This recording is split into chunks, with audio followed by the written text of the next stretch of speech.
Hi! In front of me is XIAOMI Redmi Pad, and today I would like to show you how you can download and then apply iOS Launcher on this device.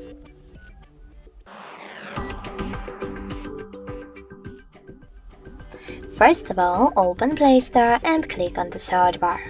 Then type in iOS Launcher and download this free app from this developer. When your app is ready, open it.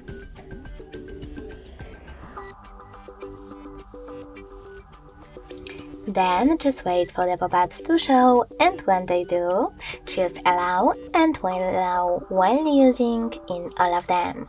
So while using the app, allow. When you're ready, swipe up from the bottom of your screen, click on Home button and go into Settings.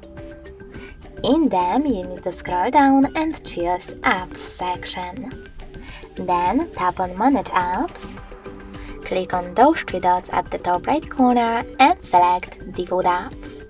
In order to apply iOS Launcher, select Launcher section, choose iOS one, and tap on Home button.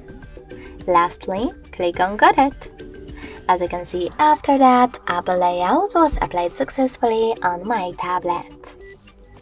If you wish to switch between your layouts, you can do that by going into the same settings and choosing System Launcher or iOS one. Thanks so much for watching. If you enjoyed this video, leave a like, comment and subscribe. Bye!